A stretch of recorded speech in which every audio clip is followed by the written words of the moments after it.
केन बाद में एक शाही रक्षक था जिसने अपने स्वामी की रक्षा की, हालांकि उसने एक दानव के साथ समझौता करके पागलपन का रास्ता अपनाया था। केन अपने दोस्त विद्रोही नेता हेलो रेस्टन से हार गया। हेलो केन पर चिल्लाता है, उससे पूछता है कि उसने आखिरी समय में अपनी तलवार क्यों घुमाई जब वह आत्मसमर्पण कर सकता था। केन अपने जीवन के 29 वर्षों से अपनी मर्जी से चुनाव करने के लिए स्वतंत्र है। हालांकि वह मृत्यु को सच्ची स्वतंत्रता मानता है। वह अंततः मृत्यु में अपनी आंखें बंद कर लेता है जबकि उसका दोस्त हेलो रोता है और उसे जगाने के लिए भीख मांगता है, लेकिन तब तक बहुत देर हो चुकी होती है। केन जल्द ही खुद को मृतकों के लोक में पाता है। वहां कुछ भी नहीं है, लेकिन केन इसे स्वतंत्रता के रूप में देखता है। वह सोचता है कि उसका दोस्त हेलो एक बच्चे की तरह क्यों रो रहा है। केन इसे दरकिनार कर देता है, यह विश्वास करते हुए कि हेलो अपने आप ही सब कुछ संभाल लेगा। केन आखिरकार उस स्वतंत्रता का आनंद लेने के लिए बसने ही वाला होता है जो उसे दी गई है। तभी उसके बगल में एक चमकदार रोशनी दिखाई देती है। अचानक केन खुद को एक अजीब वातावरण में पाता है। वह एक बच्चे के रूप में पुनर्जन्म लेता है, लेकिन हैरानी की बात यह है कि वह कोई आम बच्चा नहीं है। वह हेलो के पोते के रूप में पुनर्जन्म लेता है। यह पता चला है कि उसे एक नाम दिया गया है और वह अब करेन है। करेन को विश्वास नहीं हो रहा है कि हेलो अब बूढ़ा और झुर्रियों वाला हो गया है, लेकिन सबसे निराशाजनक स्थिति यह है कि वह हेलो के पोते के रूप में पुनर्जन्म लेता है। वर्षों बाद करेन अपने ट्यूटर से इतिहास की शिक्षा ले रहा है। वह उसे एक लोकप्रिय इतिहास की किताब पढ़ता है जिसे हेलो ने लिखा था। जाहिर तौर पर हेलो और केन के बीच जो घटना घटी वह 45 साल पहले की है। हेलो ने किताब में लिखा है कि केन की मौत 45 साल पहले दुष्ट सम्राट के साथ हुई थी। वह अपने स्वामी को गलत रास्ते पर जाने से नहीं रोक सका, लेकिन उसे अटूट वफादारी का प्रतीक माना जा सकता है क्योंकि वह अंत तक अपने स्वामी के साथ खड़ा रहा। उसके ट्यूटर द्वारा अध्याय पढ़ने के बाद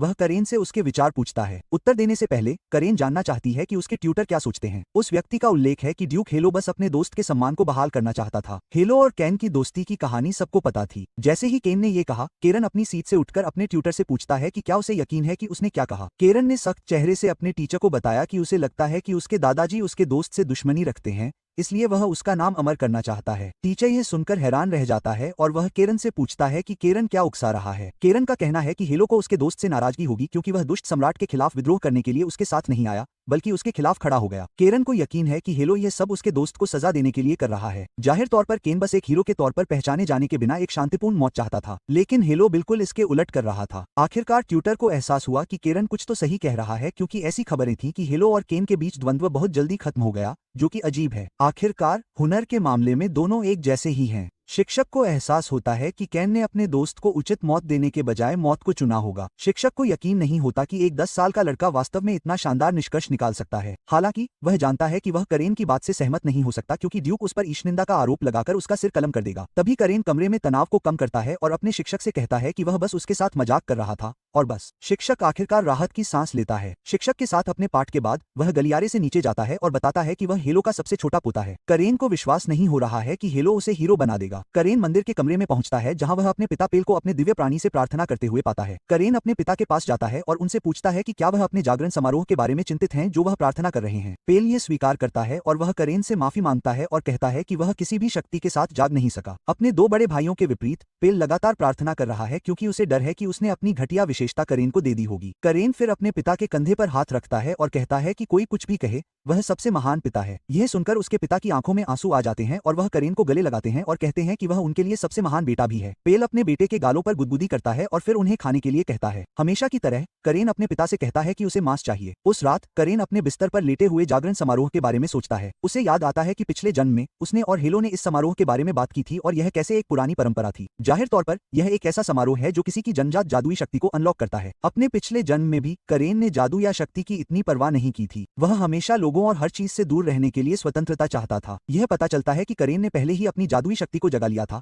लेकिन वह जानबूझकर चुप रहता था। वह चाहता है कि वह अपने पिता से कह सके कि चिंता की कोई बात नहीं है। बाद में करेन और उसके माता पिता रेलवे स्टेशन जाते हैं। उसकी माँ उसे बताती है कि ट्रेन जैसी तकनीक उसके पिता के स्पॉन्सरशिप की वजह से संभव हुई है। करेन यह सुनकर खुश होता है, लेकिन पेल विनम्र होने की कोशिश करता है। अपनी पत्नी से कहता है कि वह उसकी चापलूसी करना बंद करे। करेन तब अपने पिता को बताता है कि उसे उस पर और उसकी उपलब्धियों पर गर्व है। हालांकि पेल के पास जादू नहीं है, लेकिन वह अकेले ड्यूक के शेष वित्त का 30% जिम्मेदार है। करेन खुश है कि उसके पास एक विश्वसनीय पिता और माँ है और वह उन्हें सच्चे आदर्श माता पिता मानता है। ट्रेन के रेस्टन परिवार के मुख्य एस्टेट में आने के कुछ ही समय बाद, जिसे अजूर सी फोर्ट्रेस कहा जाता है, करेन ट्रेन के अंदर से हेलो को देख सकता है और क्योंकि हेलो ने उसे एक हीरो बना दिया है, करेन उसके बिल्कुल विपरीत बनने के लिए तैयार है। वह यह सुनिश्चित करना चाहता है कि हेलो की परेशानियां व्यर्थ हों क्योंकि वह रेस्टन के इतिहास में सबसे खराब रेस्टन बनने की योजना बना रहा है। जब ट्रेन स्टेशन पर पहुंचती है तो परिवार के बड़े नौकर हिनरिच उनका स्वागत करते हैं। हिनरिच के साथ हवेली के नौकर भी हैं। करेन तुरंत समझ जाती है कि शूरवीर खास है क्योंकि उन्हें आसानी से पता चल गया कि उसने अपना मन जगा लिया है। इससे करेन को पता चलता है कि शूरवीर अपने इलाके के मूर्खों से कहीं बेहतर हैं। करेन जानता है कि उसके दादाजी को यह बात बहुत जल्द पता चल जाएगी,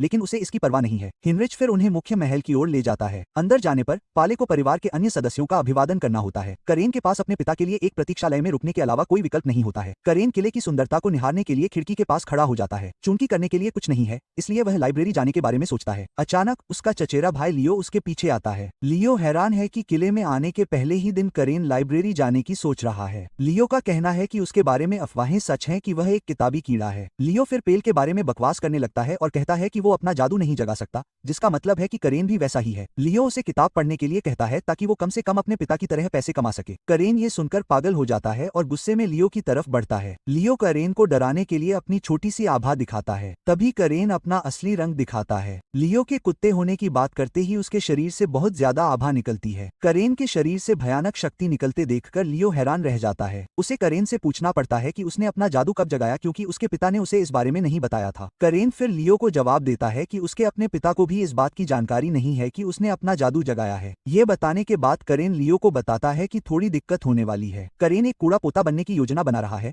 तो जाहिर सी बात है कि उसे इस मामले में किसी से मुकाबला करने की जरूरत नहीं है। लियो डर के मारे बेहोश हो जाता है और करेन से पूछता है कि उसकी क्या योजना है। करेन द्वारा लियो को उसकी योजना बता देने के बाद वह उसे पीटने का फैसला करता है। लियो केवल एक अच्छे मम्मी के लड़के की तरह खड़ा रह सकता है, क्योंकि वह हमारे इमसी द्वारा बर्बाद होने वाला है। बाद में पैली को हेनरिक से पता चलता है कि करेन ने अपना जादू जगा लिया है। उसे यह जानकारी उन शूरवीरों से मिली थी जो उनके साथ एस्टेट में आए थे। राफेल हैरान है कि करेन जाग गई और कुछ नहीं बोली। राफेल परिवार का दूसरा बेटा है और वह गणित में बहुत अच्छा है। राफेल फिर मुड़कर अपने भाई पाले से पूछता है कि क्या वह उन्हें बताने की योजना बना रहा था। पाले ने उन्हें आश्वासन दिया कि उसे भी पूरी बात की जानकारी नहीं थी। पहला बेटा टेल्स राफेल से निराधार आरोप लगाने से मना करता है। टेल्स जानता है कि पाले के पास जादू नहीं है, इसलिए उसे नहीं पता होगा कि उसके बेटे ने पहले ही अपना जादू जगा लिया है। वे बातचीत कर ही रहे थे कि एक बटलर दौड़ता हुआ आता है और हेनरिक से कहता है कि उसे आना ही होगा। बटलर को कमरे में राफेल दिखाई देता है। वह उसे पूरी बात बताता है और राफेल गुस्से में आकर करेन को पीटने के लिए तैयार हो जाता है। पेल उसे समझाता है कि उसे गलतफहमी हुई होगी, लेकिन राफेल को इसकी परवाह नहीं होती। वह वेटिंग रूम में जाता है और देखता है कि करेन ने उसके बेटे को बुरी तरह पीटा है। करेन बड़ों का अभिवादन करने के लिए सिर झुकाता है,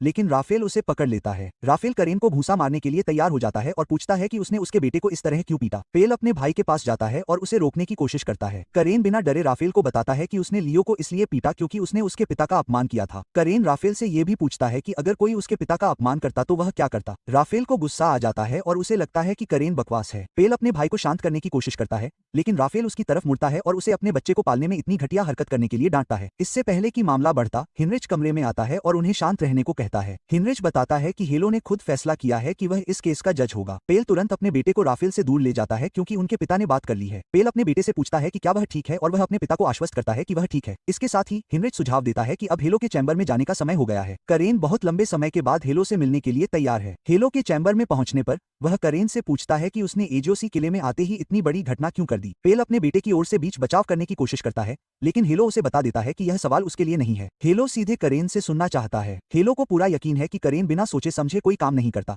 इसलिए वह फैसला सुनाने से पहले उसकी बात सुनना चाहता है। करेन को यह बात अच्छी लगती है कि हेलो उसे सजा देने से पहले उसकी बात सुनेगा। करेन हेलो को वही बात बताता है जो उसने राफेल से कही थी। करेन कहता है कि उसने लियो से इसलिए पेश आया क्योंकि उसने उसके पिता का अपमान किया था। राफेल गुस्से में आकर करेन को टोकने की कोशिश करता है, लेकिन हेलो गुस्से में उसकी मेज पर हाथ मारता है और राफेल को आदेश देता है कि उसे उसकी औकात पता होनी चाहिए। राफेल डर जाता है और वह तुरंत अपने पिता से माफी मांगता है कि उसने गलत बात कही। हेलो कहता है कि यह आसान है क्योंकि वे लियो को बुलाकर उससे घटना के बारे में पूरी जानकारी ले सकते हैं। हेलो फिर हिनरिच से पूछता है कि क्या लियो का इलाज हो गया है और हिनरिच कहता है हाँ। वह हेलो को भरोसा दिलाता है कि वह लियो को ऑफिस ले आएगा। हेलो फिर करेन से कहता है कि उसे उससे कुछ और पूछना है। करेन पहले से ही जानता है कि वह क्या पूछने वाला है और वह अपने दादाजी को बताता है कि वह 3 साल पहले जाग गया था। पेल भी हैरान है कि करेन को अपना जादू जगाए 3 साल हो गए हैं। हेलो उससे पूछता है कि उसने अपने पिता से यह जानकारी क्यों छिपाई। हेलो अंदर ही अंदर प्रभावित होता है कि करेन ने खुद ही अपना जादू जगाया। करेन कहता है कि उसे नहीं पता था कि यह जादू है और उसे यह बात एक किताब पढ़ने के बाद पता चली। जब उसे आखिरकार पता चला कि यह जादू है, तो करेन हेलो से कहता है कि उसने इसे सिर्फ मजाक में छुपाने का फैसला किया था और कुछ भी गंभीर नहीं था। करेन बताता है कि इसे छुपाना और भी मजेदार था क्योंकि उसके इलाके के शूरवीर इतने मूर्ख हैं कि यह नहीं समझ पाएंगे कि उसने अपना जादू जगाया है। हेलो उससे पूछता है कि क्या उसने अभी जो बताया है उसमें कुछ और नहीं है और वह हाँ कहता है। तभी लियो कमरे में आता है जिसके चेहरे पर प्लास्टर लगा हुआ है। हेलो लियो से पूछता है कि क्या यह सच है कि उसने अपने चाचा का अपमान किया है। लियो बोलने से पहले हकलाता है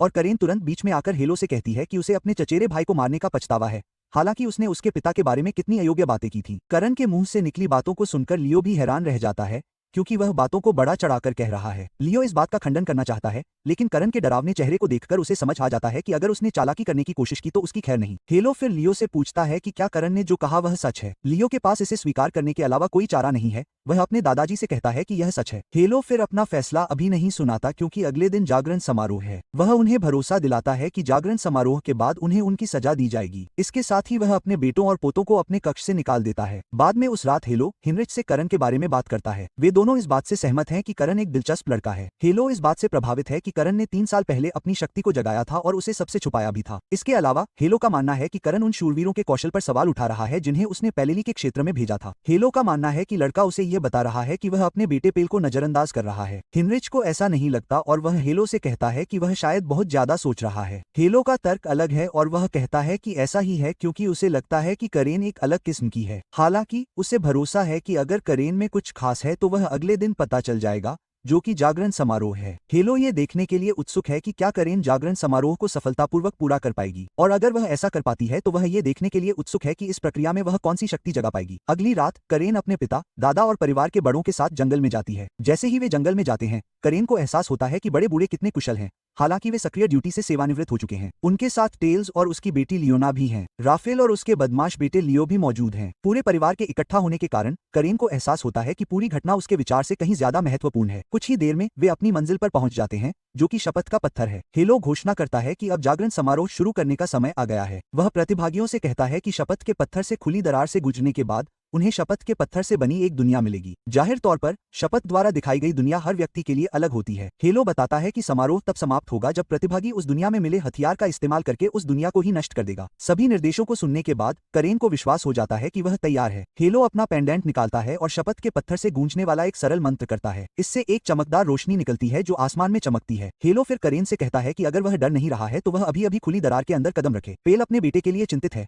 लेकिन करेन उसे आश्वस्त करती है कि वह ठीक रहेगा। हालांकि करेन को अभी भी इस बात का पूरा भरोसा है कि वह दरार के पार मिले हथियार का इस्तेमाल करके दुनिया को तबाह कर देगा, क्योंकि उसे चीजों को तबाह करना बहुत पसंद है। उसे लगता है कि ऐसा करना उसके लिए बहुत आसान होगा। जैसे ही वह दरार में पूरी तरह से गायब होने वाला होता है, तभी उसे अपने दादाजी की आवाज सुनाई देती है जो उसे अपने डर पर काबू पाने के लिए कहते हैं। करेन दरार में प्रवेश करता है और जल्द ही खुद को एक जानी पहचानी जगह पर पाता है। यह वही महल था जहां उसने अपने मालिक दुष्ट सम्राट की रक्षा के लिए लड़ाई लड़ी थी। उसके आदमियों की लाशें हर जगह बिखरी हुई थी और करेन हैरान था कि दरार उसे यह सब क्यों दिखा रही है। करेन को लगता है कि दरार उसे उसके निर्दोष साथियों की मौत के लिए दोषी महसूस कराने की कोशिश कर रही है। करेन मुख्य महल की सीढ़ियों पर चढ़ता रहता है जो सिंहासन की ओर ले जाती हैं। अचानक उसे एक आवाज सुनाई देती है जो उसे बता रही है कि उसकी दुनिया क्रूर और उजाड़ है। आवाज उसे नीले भेड़ियों का बच्चा कहती है। उसे बताया जाता है कि वाचा का समय आ गया है और आवाज वादा करती है कि वह अपने पूर्वजों के साथ किए गए वादे को पूरा करेगी। करेन यह अनुमान लगाने की कोशिश करता है कि क्या वह जो आवाज सुन रहा है वह किसी दानव की है। फिर आवाज उसे बताती है कि उसकी नसों में जो खून बह रहा है उस पर कोई दानव हमला नहीं कर सकता। आवाज उसे अपने डर पर काबू पाने और सिंहासन पर चढ़ने के लिए प्रेरित करती है। करेन आखिरकार सिंहासन कक्ष में पहुंच जाता है और वह देखता है कि सिंहासन पर कुछ रखा हुआ है। यह एक ऐसा सिंहासन था जिसे सम्राट इतना बचाना चाहता था कि उसे एक दानव से सौदा करना पड़ा। करेन को अपराध बोध होता है कि उसे और उसके साथियों को उसकी वजह से मरना पड़ा। जैसे ही वह सिंहासन पर पहुंचता है, आवाज नीले कबीले की ओर से उसका स्वागत करती है। तभी करेन को सिंहासन पर एक तलवार दिखाई देती है और आवाज उसे बताती है कि यह उसका हथियार है। करेन यह देखकर चौंक जाता है क्योंकि यह उसकी प्रिय तलवार है जो उसे सम्राट ने दी थी। तलवार को दानव तलवार खंडहर के नाम से जाना जाता है। फिर आवाज करेन से तलवार में अपना मान डालने के लिए कहती है। करेन ऐसा करने से डरता है क्योंकि यह एक दानव तलवार है जो उपयोगकर्ता की आत्मा को खा जाती है। करेन को आवाज से भरोसा होता है कि तलवार में मौजूद बुरे विचारों को हेलो ने बाहर निकाल दिया है। आवाज का दावा है कि करेन जिस चीज को देख रहा है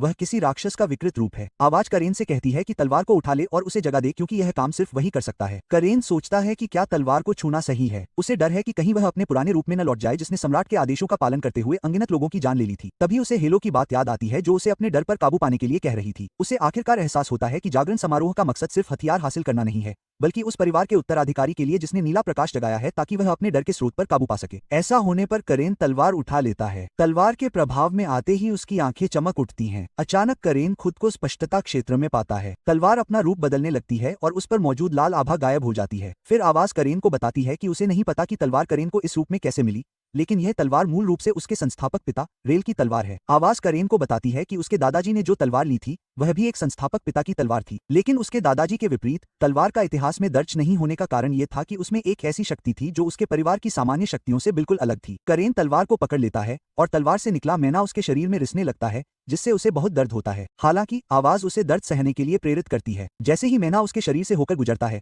करेन मुस्कुराता है क्योंकि उसे एहसास होता है कि उसके शरीर में बहने वाली मैना ऊर्जा और भी तीव्र हो गई है। उसे जो अद्भुत एहसास हो रहा है उसके कारण करेन समझ जाता है कि ये जो मैना अद्भुत है। करेन फिर आवाज से तलवार का असली नाम पूछता है। आवाज तलवार को चमकाती है और बताती है कि कैसे इसने अनगिनत राक्षसों का सिर काटा है और उनकी शक्तियों को निगल लिया है। आवाज आगे बताती है कि यह तलवार ऐसी है जिससे राक्षस भी डरते हैं, इसलिए इसका अस्तित्व स्मृति से मिटा दिया गया। यह तलवार उत्तर के गहरे समुद्र से आई है, एक ऐसी जगह जहां अंधेरा है लेकिन पवित्र है। आवाज अंत में तलवार का नाम बताती है और इसे निष्पादन तलवार गिलोटिन कहा जाता है। करेन तलवार के रूप और उसकी शक्ति को देखकर चकित हो जाती है। आवाज करेन को बताती है कि यह तलवार गहरे समुद्र के अंधेरे से मिलती जुलती है, इसलिए यह उसके भाग्य के अनुकूल है। करेन तब आवाज से उसकी पहचान पूछने का फैसला करता है। वह मानता है कि आवाज नीले कबीले का हिस्सा है जो परिवार का संरक्षक ड्रैगन है। हालांकि आवाज करेन को बताती है कि उसके पास अभी तक उसका असली नाम जानने की शक्ति नहीं है। आवाज फिर बताती है कि करेन उसे उत्तरी सागर में पा सकता है अगर उसे एक दिन समुद्र पर प्रभुत्व हासिल करने की शक्ति मिल जाती है। इसके बाद करेन आवाज से पूछता है कि उसे दरार से कैसे बाहर निकलना चाहिए और आवाज बताती है कि यह उसके लिए पहले से ही स्पष्ट होना चाहिए। करेन को एहसास होता है कि उसे बिना किसी झिझक के सिंहासन को नष्ट करना होगा। करेन सिंहासन को टुकड़े टुकड़े कर देता है क्योंकि वह हमेशा से यही करना चाहता था। इस बीच परिवार के सदस्य करेन के शपथ के पत्थर से बाहर आने का इंतजार कर रहे हैं। हेलो देखता है कि पेल चिंतित है और उसे ऐसा न करने के लिए कहता है। हेलो समझता है कि वह चिंतित क्यों है,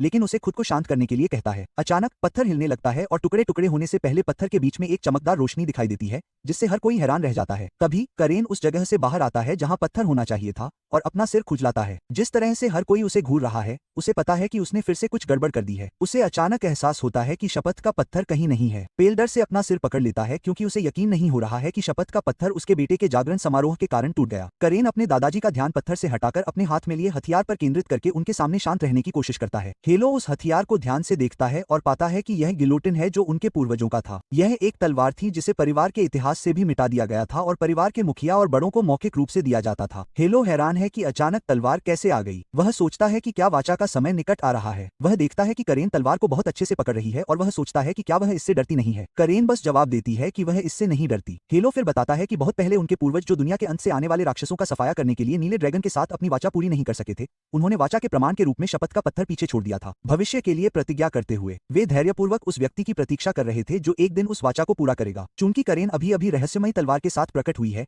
हेलो हैरान है कि क्या वह व्यक्ति है जो उक्त वाचा को पूरा करेगा। हेलो ने हाथ उठाकर कहा कि पेल का बेटा करेन एजोसी किले का असली सदस्य है। उसने कहा कि वह गिलोटिन द्वारा चुना गया वंशज है और स्पिरिट सी स्टाइल पाने का हकदार है। राफेल को यकीन नहीं हो रहा था कि उसके बेटे को पीटने वाला बदमाश स्पिरिट सी स्टाइल पाने वाला है। पेल अपने बेटे के पास जाकर पूछता है कि क्या उसे चोट लगी है, लेकिन वह अपने पिता को आश्वस्त करता है कि वह ठीक है। टेल्स भी अचानक हुए इस बदलाव से हैरान रह जाता है क्योंकि उसे लगता था कि वह उनके इतिहास के हर हथियार के बारे में जानता है, लेकिन उसने गिलोटिन के बारे में एक बार भी नहीं सुना था। इसके अलावा तलवार को देखते ही उसकी रूह कांप जाती है। सब कुछ ठीक हो जाने के बाद हेलो अपने परिवार के सदस्यों से कहता है कि अब उन्हें जाने का समय हो गया है। जब हेलो जाने के लिए मुड़ता है तो राफेल टेल्स को वापस बुलाता है और उससे शिकायत करता है। वह टेल्स से पूछता है कि क्या उसने तलवार के बारे में पहले सुना है, लेकिन वह कहता है कि नहीं। राफेल गुस्से में है और वह सब कुछ तबाह करने को तैयार है, लेकिन टेल्स उसे शांत रहने के लिए कहता है और कहता है कि अभी आपस में लड़ने का समय नहीं है। पल और उसकी पत्नी अपने इलाके में लौटने की तैयारी करते हैं, लेकिन करेन को ट्रेनिंग के कारण वहीं छोड़ दिया जाता है। स्टेशन पर पल करेन से पूछता है कि क्या वह ठीक रहेगा और वह हाँ कहता है। हिनरिच पल को आश्वस्त करता है कि एजोसी किले से सुरक्षित कोई जगह नहीं है। पल इस बात से सहमत है, लेकिन हिनरिच से कहता है कि उसे बाहरी दुश्मनों की चिंता नहीं है, बल्कि उसे आंतरिक खतरों की चिंता है। साथ ही वह इस बात से तसल्ली पाने की कोशिश कर रहा है कि उसके भाई अपने पिता के आसपास होने पर जल्दबाजी में काम नहीं करेंगे। हिनरिच फिर पल को बताता है कि करेन के लिए स्पिरिट सी स्टाइल विरासत को संभालने के लिए सबीना को नियुक्त किया गया है। जब करेन को पता चलता है कि उसकी चाची इस काम की जिम्मेदारी लेगी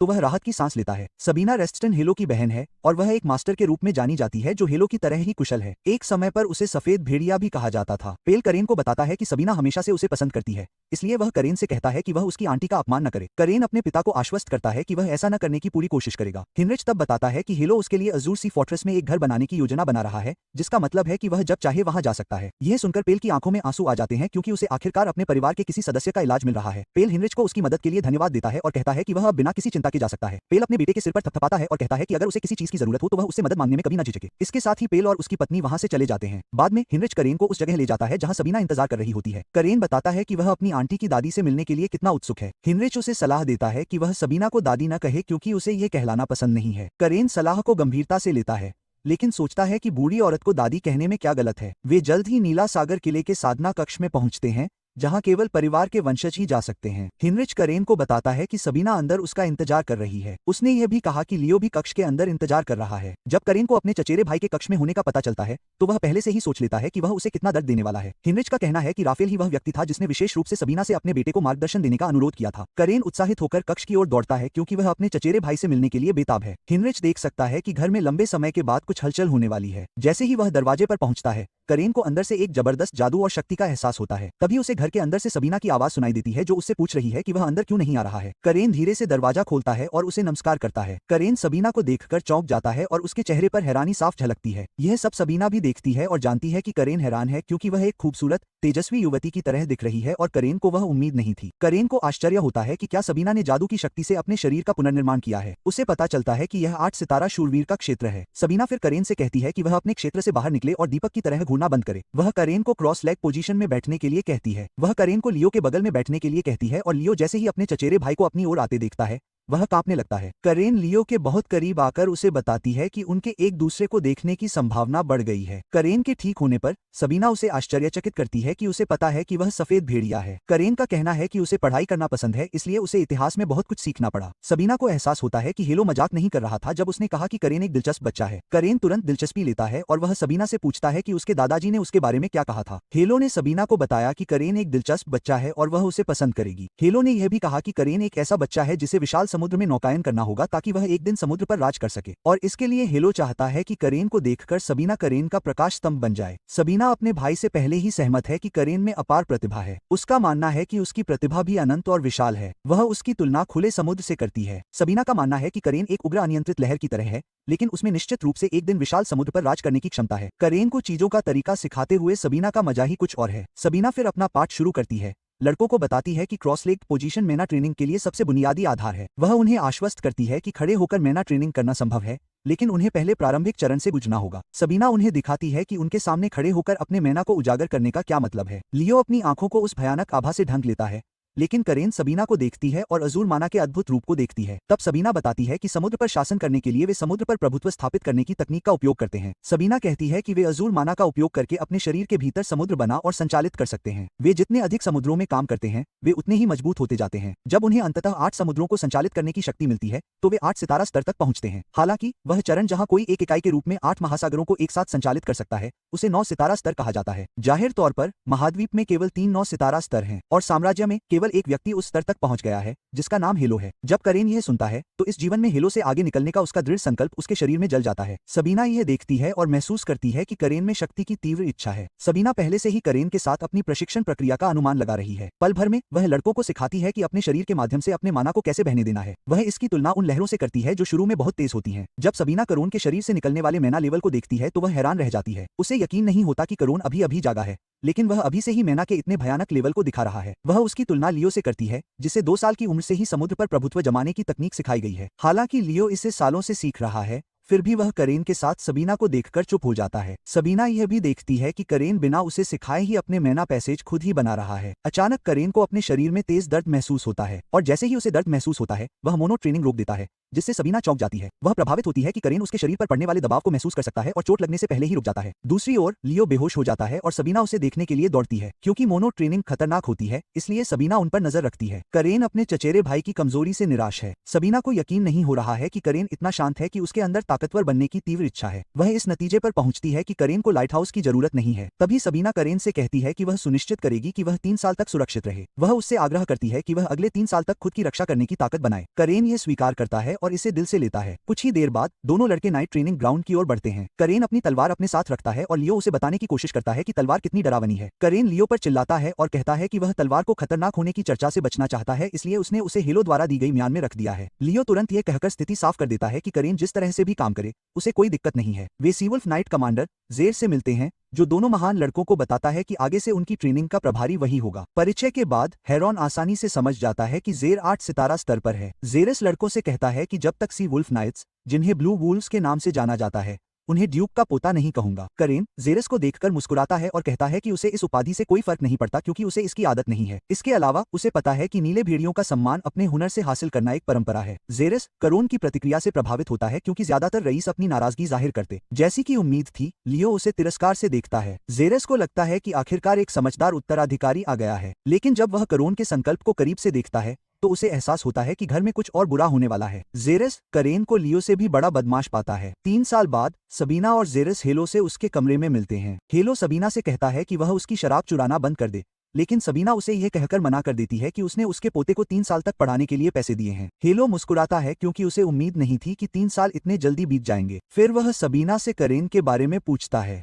सबीना हेलो को बताती है कि उसका पोता एक राक्षस है। हेलो सबीना को उसके पोते को राक्षस कहने के लिए डांटता है। फिर वह जारा से उसकी निजी राय पूछता है। हैरानी की बात है कि जारा भी सबीना से मिलती जुलती है। जेरेस कहता है कि करेन हर मामले में असाधारण है, जिसमें उसकी शारीरिक क्षमता, जन्मजात प्रतिभा और प्रशिक्षण के प्रति उसका रवैया और इच्छाशक्ति शामिल है। जेरेस इसे और आगे ले जाता है और कहता है कि करेन टेल्स परिवार के पहले बेटे ह्यूगो से बेहतर हो सकता है, जिसके बारे में अफवाह है कि वह एक प्रतिभाशाली है। सबीना फिर अपने भाई से कहती है कि अगर स्थिति को ठीक से नहीं संभाला गया तो परिवार में समस्याएं पैदा हो सकती हैं। वह बताती है कि करेन का उत्तराधिकार पर निश्चित रूप से प्रभाव होगा और इससे हेलो के बेटों के बीच दरार पैदा हो सकती है। सबीना का मानना है कि राफेल और टाइस करेन के लिए खतरा बन सकते हैं। सबीना का कहना है कि हेलो ने फिलहाल इसे काबू में कर लिया है, लेकिन जिस पल कोरोन की प्रतिभा पूरे साम्राज्य में जानी जाएगी, यह एक समस्या होने वाली है। हेलो भी सबीना की हर बात समझता है, लेकिन वह एक अच्छा खेल खेलने की कोशिश कर रहा है। सबीना फिर हेलो से पूछती है कि क्या उसे लगता है कि शपथ के पत्थर के नष्ट होने के बाद से उनका परिवार खत्म हो गया है। जाहिर तौर पर उत्तरी सागर से आने वाले जादुई जानवरों की संख्या बहुत बढ़ गई है। हेलो फिर सबीना को आश्वासन देता है कि जिसने पत्थर तोड़ा है वह एक नया भी उठाएगा। उनके संस्थापक पिता ने उस समय इसी तरह पत्थर उठाया था। सबीना यह सुनकर हैरान रह जाती है क्योंकि वह पहली बार ऐसा कर रही है। वह अपने भाई से पूछती है कि क्या यह भविष्यवाणी केवल परिवार के मुखिया को ही दी जाती है, और हेलो हाँ कहता है। वह उसे बताता है कि वाचा का समय निकट है। इससे सबीना को पता चलता है कि करेन पर बहुत बड़ा बोझ आने वाला है। वह हेलो से पूछती है कि वह करेन को कब बताएगा, और वह कहता है कि सही समय आने पर वह जरूर बताएगा। बाद में पाले को उसके बेटे का एक पत्र मिलता है जिसमें उसकी कुशलता के बारे में पूछा गया है। करेन ने अपने पिता को अपनी ट्रेनिंग के बारे में बताया और कहा कि उसे नए भत्ते के पैसे चाहिए क्योंकि उसके पास जो कुछ भी है वह खत्म हो गया है। हिनरिच वह व्यक्ति था जो पाले के लिए पत्र लाया था और उसने उसे बताया कि जब से करेन ने नीला सागर किले में रहना शुरू किया है तब से उसमें कुछ जान आ गई है। हालांकि पाले को चिंता है कि करेन के बहुत ज्यादा बाहर आने से लोगों का ध्यान उसकी ओर जाएगा। हिनरिच पाले को बताता है कि किले के बाहर करेन की जानकारी लीक होने से रोकना मुश्किल हो सकता है। तब पाले को एहसास हुआ कि करेन बहुत जल्द किसी मिशन पर जा सकता है। पाले फिर अपने डर का जिक्र करता है। वह जानता है कि किले में करून के बढ़ते प्रभाव से उसके भाई खुश नहीं होंगे। हिनरिच फिर पाले को बताता है कि सबीना करेन को बहुत पसंद करती है। पेल को याद आता है कि करेन उसे पिछले 3 सालों से चिट्ठियों के जरिए बताती आ रही है कि सबीना उसके साथ कितना अच्छा व्यवहार कर रही है। हेनरिक से यह सुनकर उसे एक और तसल्ली होती है। हालांकि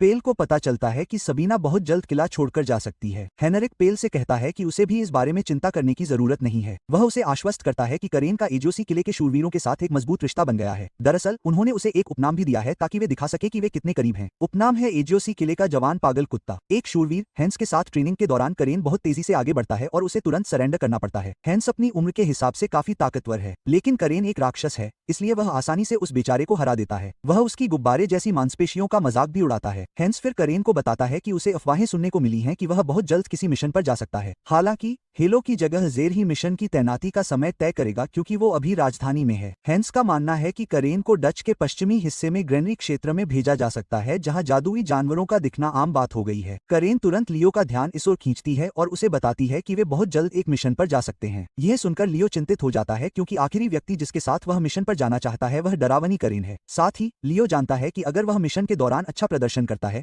तो उसके माता पिता खुश होंगे। दूसरी ओर पेल हेनरिक को बताता है कि एक और कारण है कि उसने उसे व्यक्तिगत रूप से पत्र देने के लिए कहा था। पेल हेनरिक को एक थैली देता है और उसे अंदर जांच करने के लिए कहता है। इंस्पेक्टर को वह थैली बैरन ऑफ बेलिस से आने वाले एक व्यापारी के वैगन में मिली। हेनरिक थैली में हाथ डालता है और वह ये देखकर हैरान रह जाता है कि उसमें कुछ पदार्थ भरे हुए हैं। पेल हेनरिक से कहता है कि वह चाहता है कि वह बैरन ऑफ बेलिस की जांच करे। बाद में करेन ज्यूरस के चैम्बर से शराब चुराकर चुपके से बाहर निकल रहा होता है, तभी उसकी मुलाकात एक ऐसे शख्स से होती है जिसे उसने इस्टेट में पहले कभी नहीं देखा था। वह अजनबी शख्स हेलो से मिलने आया था, लेकिन वह राजधानी में के कारण आसपास नहीं था। करेन उस शख्स और बटलर के पास जाती है और उनसे पूछती है कि वे इतनी रात को क्यों आए हैं। बटलर उस शख्स का परिचय देता है और कहता है कि वह हाउस बेलिस का बैरन रोहन है। जाहिर तौर पर उसे ड्यूक से एक जरूरी काम पर चर्चा करनी है। रोहन को पता चलता है कि उसके सामने खड़ा शख्स करेन है जिसके बारे में उसने बहुत सुना है। यह जानने के बाद कि उसका मामला जरूरी है, करेन उसकी बात सुनने का फैसला करता है। बटलर कहता है कि वे रोहन को नाइट कमांडर के पास भेजे, लेकिन करेन का तर्क है कि वह सुनने के लिए तैयार है क्योंकि यह बहुत जरूरी है। दूसरी ओर रोहन को बस इस बात की चिंता है कि एक बच्चा शराब की बोतल क्यों लेकर घूम रहा है। बटलर करेन से यह कहकर चला जाता है कि वह रोहन के एस्टेट में होने की जानकारी जेरस को देगा। रोहन को इस बात से खुशी होती है कि करेन इतनी छोटी उम्र में ही राजनीतिक फैसले लेने में सक्षम है। हालांकि उसे अभी भी अपने हाथ में पकड़े हुए ड्रिंक की चिंता है और वह सोचता है कि क्या रेस्टन परिवार भी इसी तरह काम करता है। रोहन की बातें सुनने के बाद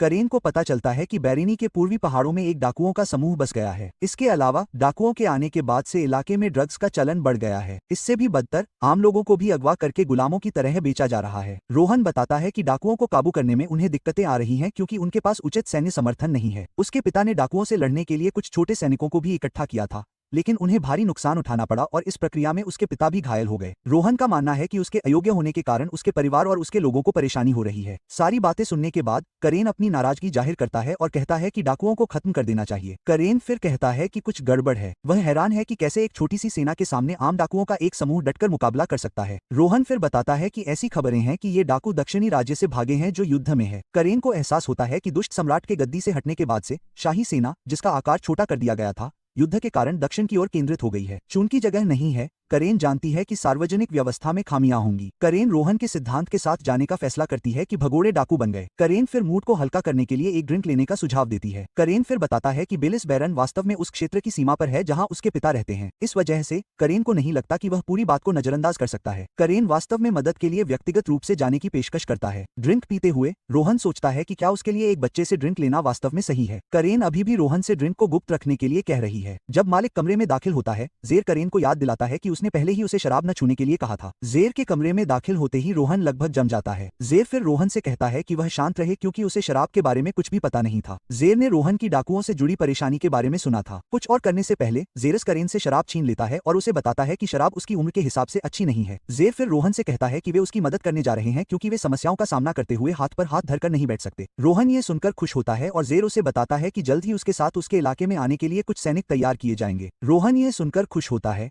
लेकिन अचानक करेन जेर से कहता है कि वह जाना चाहेगा। जेर इस बात के समर्थन में नहीं है क्योंकि वे एक ऐसे डाकुओं के समूह से लड़ने जा रहे हैं जिसमें खतरनाक सदस्य हो सकते हैं। रोहन हैरान रह जाता है जब उसे पता चलता है कि करेन वास्तव में मदद करने के लिए इलाके में आने के लिए गंभीर है। रोहन को लगता है कि करेन अभी भी बच्चा है, हालांकि वो मुख्य घर में ट्रेनिंग ले रहा है। जेरस करुण के उत्साह को स्वीकार करता है, लेकिन उसे बताता है कि युद्ध में जाना एक अलग बात है। जेर करेन को पश्चिम भेजने की योजना बनाता है जहां उसे पता है कि खतरा इतना ज्यादा नहीं है। जेर करेन को बताता है कि वो उसे अनिश्चित युद्ध में नहीं जाने देगा, लेकिन करेन उसे बताती है कि उसके पास उसके लिए एक अच्छा ऑफर है। कुछ ही देर में लियो खुद को करेन के साथ पाता है ताकि वो दोनों एक साथ मिशन पर जा सकें। लियो को बहुत दुख होता है, लेकिन करेन उत्साहित होती है क्योंकि वो लियो को याद दिलाती है कि वो दोनों एक साथ अपने पहले मिशन पर जाने वाले हैं। करेन ने सबीना को मिशन पर साथ चलने के लिए कहा है। सबीना बताती है कि जब उसे पहला मिशन मिला था तो वो भी बहुत उत्साहित थी। दूसरी तरफ रोहन को डर है कि अगर हेलो के प्यारे पोतों को कुछ हो गया तो उसका परिवार खत्म हो जाएगा। जेरस उसकी बात समझ जाता है और उसे शांत रहने के लिए कहता है और उसे भरोसा दिलाता है कि कुछ नहीं होगा। वह रोहन को बताता है कि सबीना उनकी रक्षा के लिए है, इसलिए उसे चिंता करने की कोई बात नहीं है। तभी सबीना कहती है कि जब तक वह यह नहीं देख लेती कि बच्चे मरने वाले हैं, तब तक वह मदद नहीं करेगी। यह सुनकर रोहन फिर से डर जाता है, जिससे वह अभी अभी बचा था। जेरस सबीना को समझाने की कोशिश करता है कि वह अपना मन बदल ले, लेकिन सबीना बताती है कि उसे बच्चों के साथ क्यों नहीं देखा जाना चाहिए। जैसे ही तैयारी पूरी होती है, ट्रेन आ जाती है। सबीना देख सकती है कि लियो कितना घबराया हुआ है, जबकि दूसरी ओर करेन एक्शन के लिए बेताब है। फिर सबीना उसे प्रोत्साहित करती है और कहती है कि वह पिछले 3 सालों से की गई कड़ी मेहनत को याद करे। सबीना उसे बताती है कि आखिरकार उसे ब्लू वुल्फ के सदस्य के रूप में गर्व से पहचाने जाने का मौका मिल रहा है। हमेशा की तरह करेन अपने भाई का मजाक उड़ाती है और उससे पूछती है कि क्या वह हमेशा आगे बढ़ने से पहले किसी के धक्का का इंतजार करता है। ट्रेन में प्रवेश करते ही लियो को एहसास होता है कि खुद को साबित करने का वह समय आ गया है जितना उसने सोचा था। ट्रेन में सबीना लड़कों से कहती है कि वो इसलिए नहीं आ सकती क्योंकि जैसे ही उन्हें पता चलेगा कि वो यहाँ है, सारे डाकू भाग जाएंगे। सबीना नहीं चाहती कि ऐसा हो, इसलिए वो उन्हें पर्दे के पीछे रहने का सुझाव देती है। हालांकि रोहन को लियो और करेन को मिशन सौंपने में चिंता होती है। वो ये भी देखता है कि करेन में डर का कोई भाव नहीं है,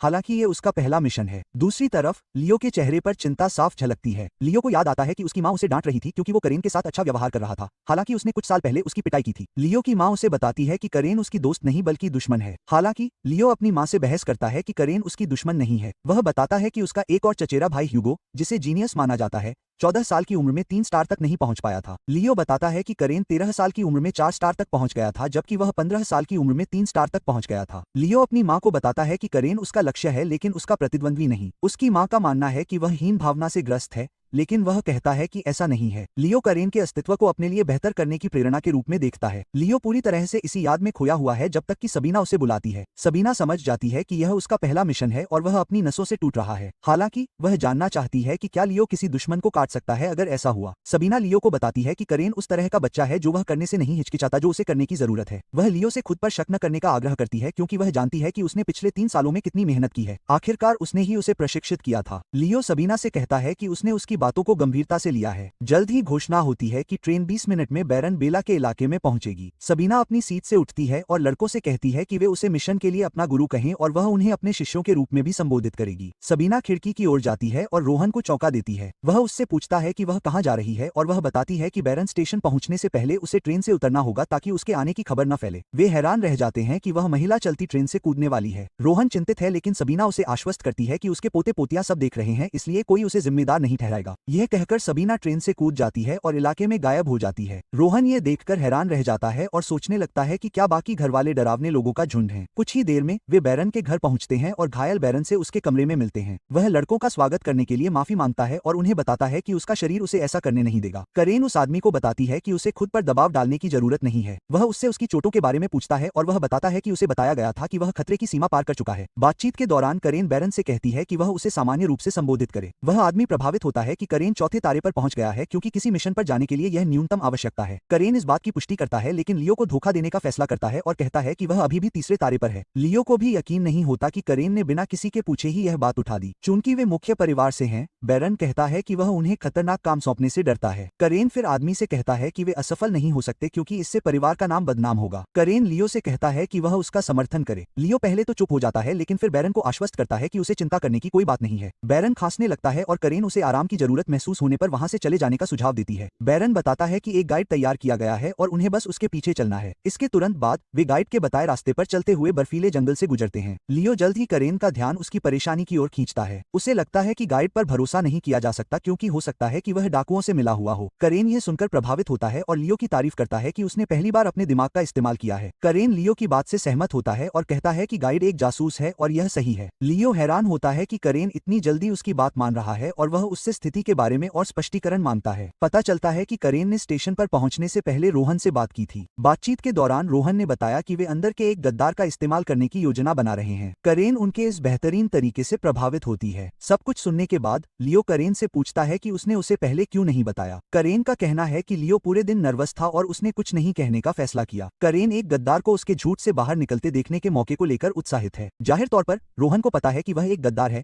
लेकिन उसने जानबूझकर उसे इस्तेमाल करने दिया, जो कि उसकी ओर से एक शानदार कदम है। सब कुछ और भी वास्तविक दिखाने के लिए करेन और लियो चारा के रूप में काम करते हैं। डाकू नोबल पर अपना कब्जा करने में खुश होंगे क्योंकि उन्हें फिरौती के रूप में एक बड़ी कीमत मिलने वाली है। करेन फिर लियो को खुद को तैयार करने के लिए कहती है क्योंकि वे डाकुओं के ठिकाने पर पहुंचने वाले हैं। जैसा कि अनुमान लगाया गया था, वे वहां पहुंचते हैं जहां डाकू इंतजार कर रहे हैं। गद्दार मुस्कुराते हुए अपनी तनख्वाह लेता है, लेकिन उसे नहीं पता कि वह सिर्फ एक मोहरा है। हालांकि करेन बिना समय गवाए हथियार निकाल लेता है क्योंकि वह पहले से ही इस बात से नाराज है कि डाकू उसके पिता के इलाके में ड्रग्स फैला रहे हैं। इस बीच घर पर रोहन अपने पिता से पूछता है कि क्या उन्हें लगता है कि करेन और लियो मिशन में सफल होंगे। उसके पिता कहते हैं कि उन दोनों लड़कों को उस इलाके में भेजने के पीछे कोई वजह रही होगी। उन्हें पता है कि उन्हें अपनी काबिलियत पर भरोसा रहा होगा। इसके अलावा उस आदमी का कहना है कि करेन उसे बचपन में हेलो की याद दिलाता है। वह कहता है कि करेन का आत्मविश्वासी व्यवहार और उसका शांत रवैया, ये सभी गुण छोटे हेलो में थे। बूढ़ा आदमी रोहन को आश्वस्त करता है कि उन्हें चिंता करने की कोई बात नहीं है। जंगल में वापस करेन ने अकेले ही अधिकांश डाकुओं का सफाया कर दिया है। यहाँ तक कि उसके भाई को भी यकीन नहीं हो रहा है कि उसके सामने कौन राक्षस काम कर रहा है। करेन को उन पर जरा भी दया नहीं आती है,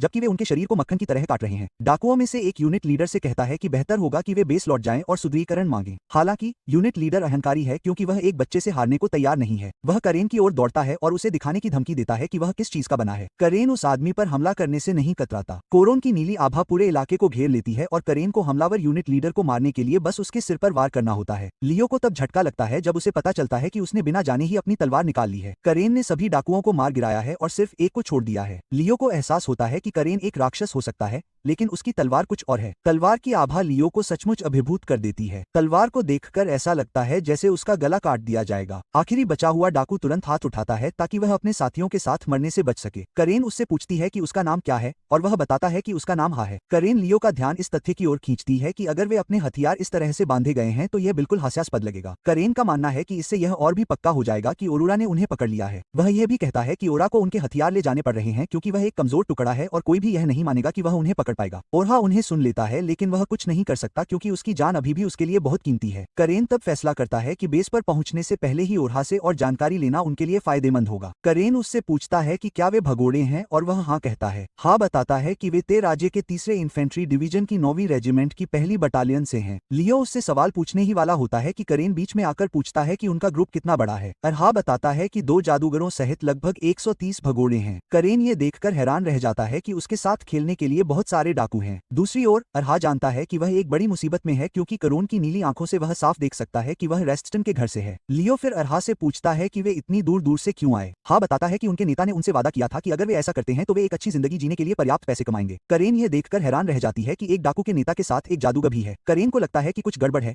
लेकिन उसे पता लगाने के लिए उसे इंतजार करना होगा। इसके तुरंत बाद वे डाकुओं के अड्डे पर पहुंचते हैं। पहरेदार हैरान रह जाते हैं जब वे हा को बंधकों के साथ आते देखते हैं। वे ये जानने की मांग करते हैं कि बाकी लोग कहाँ हैं और हा झूठ बोलता है कि उनके बाकी साथी उन 2 बच्चों के पहरेदारों के पीछे गए हैं जिन्हें उसने पकड़ा था। हा मांग करता है कि वे गेट खोलें और वे ऐसा करते हैं। हालांकि उसके साथियों ने देखा कि वह बहुत संवेदनशील होने का नाटक कर रहा है और उनका मानना है कि ऐसा इसलिए है क्योंकि वह बॉस से प्रशंसा पाकर उत्साहित है जो कि उसका पहली बार होने वाला है। जैसे ही वे डाकुओं के शिविर में घुसते हैं करेन को ध्यान आता है कि अरहा वास्तव में एक नर्म स्वभाव का व्यक्ति है, हालांकि वह चोरों के एक गिरोह में शामिल हो गया है। अचानक करेन को ध्यान आता है कि हवा में एक अजीब शक्ति है। यह पता चलता है कि उसकी तलवार भी इसका जवाब दे रही है। तभी उन्हें अपने सामने एक गहरे लाल रंग का जादुई घेरा दिखाई देता है जिससे वे दंग रह जाते हैं। करेन तुरंत समझ जाती है कि वे जो देख रहे हैं वह काला जादू है। करेन तुरंत उसे उसके हाथ की रस्सियां काटने के लिए कहती है। करेन के आजाद होने के बाद लियो को अपनी तलवार निकालने के लिए कहा जाता है क्योंकि उसे इसकी जरूरत बहुत जल्द पड़ने वाली है। वह यह कहकर रुकता नहीं है। जब जादुई घेरे से कुछ कंकाल निकलते हैं तो वह डर के मारे पीछे की ओर कूद जाता है और 2 बच्चों के पीछे छिप जाता है। पता चलता है कि डाकू पहले से ही करेन और लियो पर हमला करने की तैयारी कर रहे थे। करेन छत पर तीरंदाजों को देखती है। बालकनी में डाकुओं का सरदार है और वह बच्चों का अपने कैंप में स्वागत करता है। करेन को एहसास होता है कि काला जादूगर नजर नहीं आ रहा है और उसे लगता है कि वह शायद कहीं छिपा हुआ है, अपना जादू जप रहा है। अचानक करेन एक अंधेरा मोड़ लेता है। वह अपनी तलवार उसकी गर्दन पर रखता है और डाकुओं को जान से मारने की धमकी देता है। लियो भी हैरान है कि पूरी घटना एक बंधक स्थिति में बदल गई है। यह घटनाओं का एक आश्चर्यजनक मोड़ है क्योंकि कुलीनों को ऐसे काम नहीं करने चाहिए जिससे उनके नाम का सम्मान न हो। डाकुओं का सरदार यह देखकर हैरान है कि एक कुलीन को बंधक बना लिया गया है जबकि उन्हें सम्मान का शिखर माना जाता है। परंतु डाकू सरदार करेन को कहता है कि वह गलती कर रहा है। वह करेन को याद दिलाता है कि बंधक रखने का उद्देश्य तब होता है जब उनका कोई मूल्य हो। वह करेन को बताता है कि उसकी हाँ उसके लिए बिल्कुल भी बेकार है,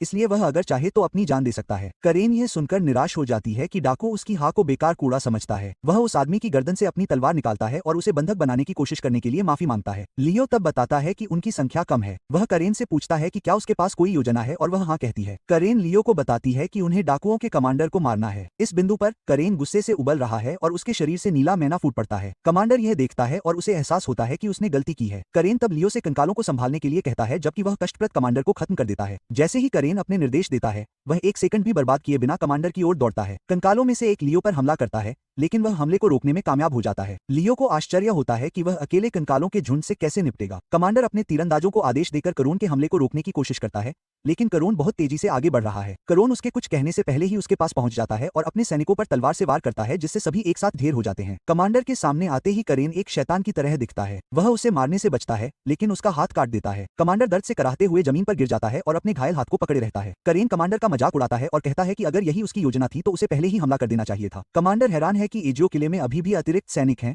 हालांकि उनकी ताकत पहले से ही कम है। करेन तब बताता है कि वह जिस बैरन से काम कर रहा है वह उसके पिता के क्षेत्र के पास है। करेन उसे विश्वास दिलाता है कि वह उसे मारने नहीं जा रहा है लेकिन वह उसे एजियो सागर किले में वापस खींच लेगा। करेन फिर मुड़कर अपने भाई को देखता है और वह प्रभावित होता है कि लियो वास्तव में कंकालों का सामना कर रहा है। करेन अपने भाई को कंकालों को कुचलने और उन्हें सीवेव तलवार की ताकत दिखाने के लिए प्रोत्साहित करता है। कमांडर फिर करेन से कहता है कि वह यह न सोचे कि वह जीत गया है क्योंकि इस बात की कोई गारंटी नहीं है कि वह कैंप से जिंदा निकलेगा। करेन फिर उससे पूछती है कि उसका नाम क्या है और वह बताता है कि वह माइकल नॉक्स है। करेन माइकल को और अधिक पीड़ा देता है और अपनी तलवार उसके घुटने में घुसा देता है। माइकल दर्द से चिल्लाता है और करेन उसे अपने तीरंदाजों को खड़े होने का आदेश देने के लिए कहती है। माइकल इतना दर्द में है कि वह करेन की अवहेलना नहीं कर सकता। उसने अपने आदमियों को हथियार डालने के लिए कहा और उन्होंने ऐसा ही किया। करेन उसे बताती है कि वह आज्ञाकारी होने के कारण उसे पसंद करती है। माइकल को विश्वास नहीं हो रहा है कि वह वास्तव में 2 सासों से हार गया है, हालांकि उसके पास अभी भी एक तुरुप का पत्ता है जिसे वह छिपा रहा है। करेन माइकल की बात समझ जाती है और समझ जाती है कि उसके पास अभी भी कुछ है जो वह छिपा रहा है। करेन को लगता है कि माइकल अपने काले जादूगरों पर भरोसा कर रहा है। करेन माइकल पर हंसती है कि उसे लगता है कि परिवार केवल 2 बच्चों को बिना किसी अभिभावक के भेज देगा। अचानक अचानक जादुई घेरा गायब हो जाता है और कंकाल भी तितर बितर हो जाते हैं। कैंप के गेट के टुकड़े टुकड़े हो जाते हैं और एक जोरदार धमाका होता है। करेन माइकल से कहती है कि उसने समय बर्बाद किया और काले जादूगर को नहीं पकड़ पाया, लेकिन इसकी जिम्मेदारी किसी और ने ली है। सबीना के जादूगर का सिर पकड़े कैंप में कदम रखते ही डाकुओं में डर बैठ जाता है। सबीना करेन और लियो के पास जाती है और उन्हें बताती है कि वे सबूत का सबसे अहम हिस्सा चूक गए। सबीना उन्हें बताती है कि इस वजह से उनका मिशन फेल हो जाएगा। करेन को इससे कोई फर्क नहीं पड़ता,